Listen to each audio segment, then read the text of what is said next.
आश्रय हमेशा होना चाहिए।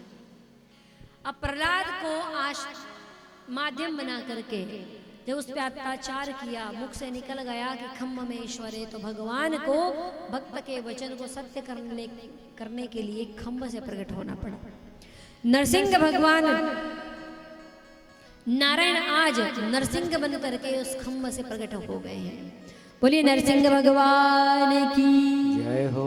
नरसिंह बन करके भगवान प्रकट हुए, दहाड़ लगाते हुए भयंकर युद्ध हुआ आपस में, और अपने गोदी में रख करके हिरण्यकश्यप को भगवान ने, अब जैसे ही मारने के लिए तैयार हुए तो हंस पड़ा, बोले तुम मार नहीं सकते, मैंने ब्रह्मा जी से वर मांगा है कि मैं ऊपर नहीं मरूं, नीचे नहीं मरूं। भगवान ने कहा तू देख ले कहाँ है, बोले मैं आपकी गोदी में हूं। बोले फिर भी नहीं मर सकता, मैंने वरदान पाया है कि मैं अंदर न मरूं, बाहर न मरूं। भगवान ने कहा तू बता कहाँ है। भगवान ने दहली के ऊपर उसको लेकर के बैठे, बोले मैं अंदर भी नहीं बाहर, मैं तो बीच दहली पर हूं। बोले फिर भी नहीं मर सकता, बोले क्यों। मैंने भगवान से वरदान मांगा है कि मैं दिन में मरूं न रात में मरूं। भगवान ने कहा तू देख क्या है। उस समय संधि वेला हो रही थी। बोले फिर भी नहीं मर सकता मैं, क्योंकि मैंने ब्रह्मा जी से वरदान पाया है कि मैं शस्त्र से न मरूं, अस्त्र से न मरूं। भगवान ने कहा हम तुझे शस्त्र अस्त्र से नहीं मारेंगे, हम तो ये देखो बड़े बड़े नाखून लेकर के आए हैं तुम्हारे लिए। बोले फिर भी नहीं मर सकता। बोले मैं मनुष्य से नहीं मरूं, पशु से न मरूं, या किसी के द्वारा कोई तुम्हारे द्वारा ब्रह्मा जी के द्वारा बनी हुई किसी भी चीज से न मरूं। भगवान ने कहा ब्रह्मा के बाप तो हम हैं, ब्रह्मा को हमने बनाया है, हमको ब्रह्मा ने नहीं बनाया, इसलिए हम तो स्वयं ही बने हुए हैं, हम तो स्वयं ही हैं, हम ब्रह्मा जी के पुत्र नहीं, ब्रह्मा जी ने हमको नहीं बनाया। बोले फिर भी नहीं मरूं, क्योंकि मैंने वरदान पाया है। बोले क्या, कि मुझे मनुष्य न मारे न देवता मारे। भगवान ने कहा मेरे स्वरूप को देख, हम क्या दिखाई दे रहे हैं।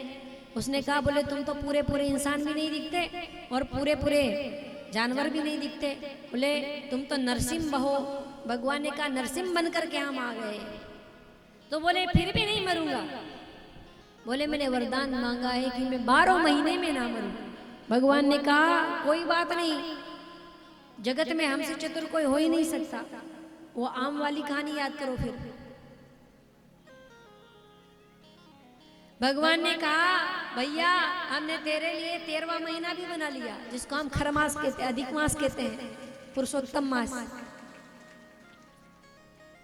ऐसा कहकर के भगवान ने क्रोधित होकर के दहाड़ लगाई, और दहाड़ लगा करके संध्या काल का समय था, भगवान ने अपने नाखूनों से हिरण्यकश्यप का पेट चीर दिया। सारी पृथ्वी में हाहाकार मच गई, बिजलियां कड़कने लगी, जय जयकार होने लगी, चारों ओर ढोल मृदंग दुंदुभियां पुष्पवृष्टि होने लगी।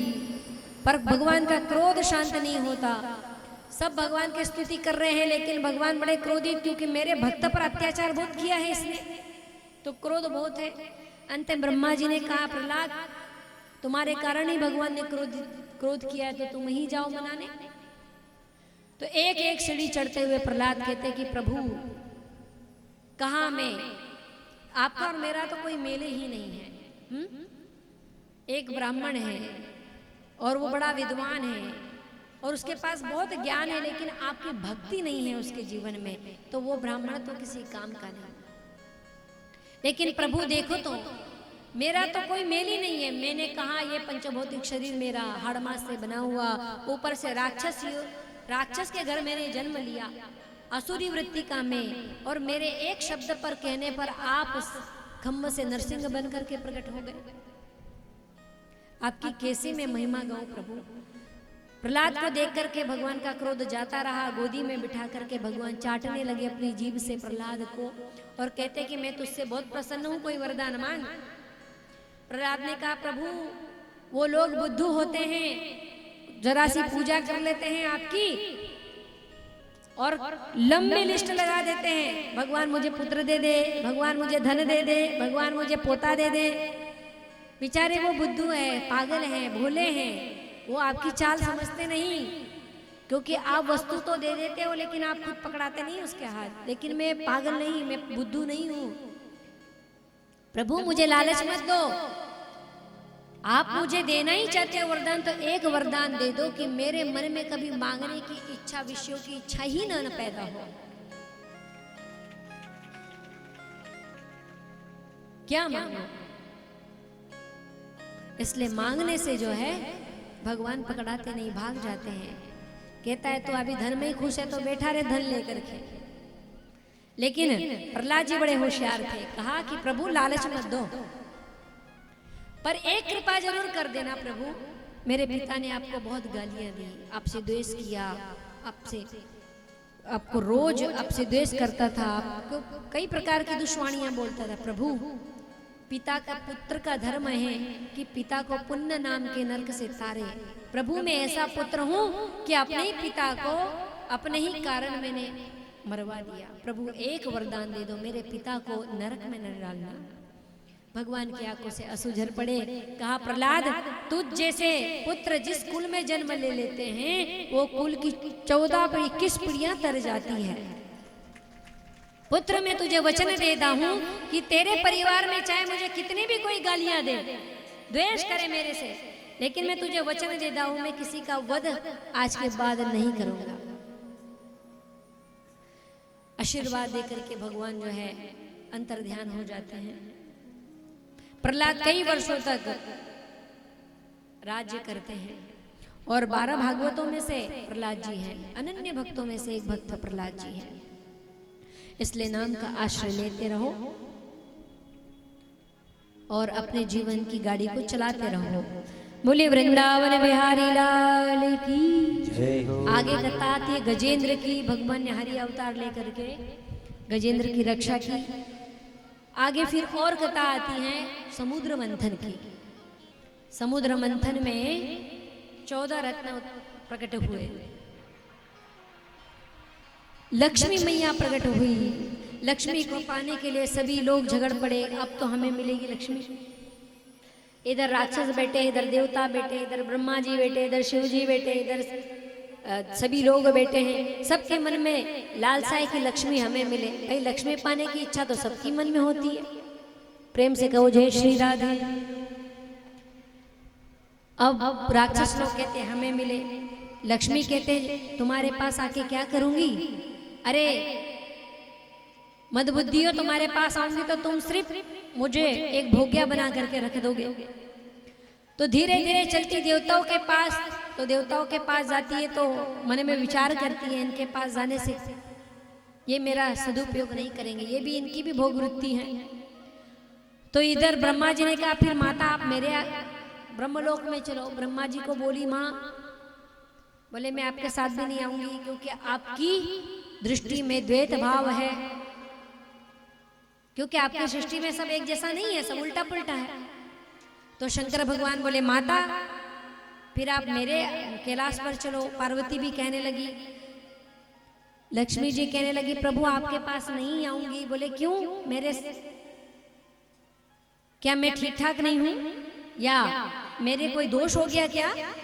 लक्ष्मी जी ने कहा नहीं प्रभु आपसे कोई दोष नहीं हुआ, लेकिन आपका एक गुण जो है ना बहुत अच्छा है, उस गुण से मुझे बड़ा डर लगता है। बोले कौन सा गुण? बोले आप इतने भोले हो कि कोई आपकी तपस्या कर ले तो अपनी पत्नी को दे देते हो, कहीं मुझे ही दान में दे दी तो, इसलिए आपके पास नहीं आऊंगी। तो भगवान नारायण बैठे तो धीरे से जाकर के लक्ष्मी जी नारायण के पास बैठ गई। क्यों? क्योंकि लक्ष्मी उसी के पास रहती है जो सोच समझ करके उसका उपयोग करता है। प्रेम से कहिए जय श्री राधे। क्योंकि जिसके पास लक्ष्मी है, लक्ष्मी उसके पास कभी भी प्रसन्न नहीं रहती। बुरे व्यक्ति के पास चली जाएगी तो लोग उसका भोग करने लगते हैं, खाओ पियो मौज मस्ती करो। राक्षस अर्थात भोग वृत्ति वाले देवताओं के पास चली गई तो इनका भी विषय में बड़ी जल्दी अनुराग हो जाता है। तो लक्ष्मी उसी के पास टिकती है जो सोच समझ के उपयोग करता है। नारायण बहुत चतुर है,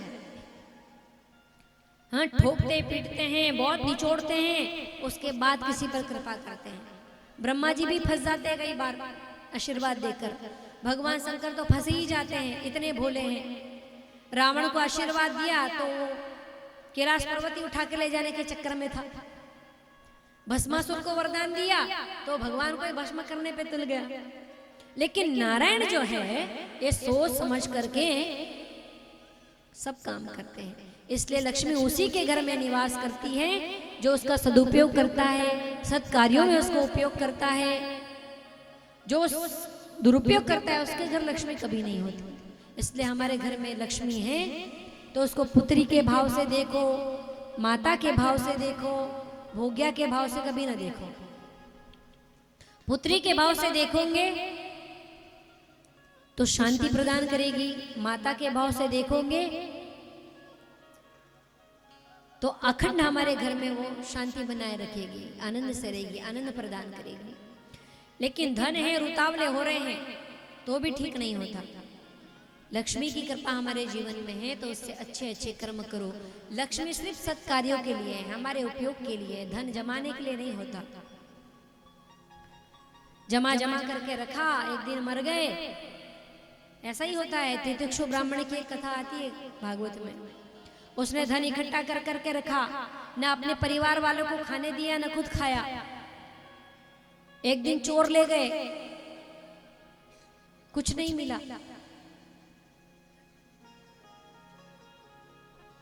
प्रेम से कहिए जय श्री राधे। इसलिए धन का सदुपयोग करो, जब जब है तो उससे अच्छे काम करो, सत्कर्म करो, यज्ञ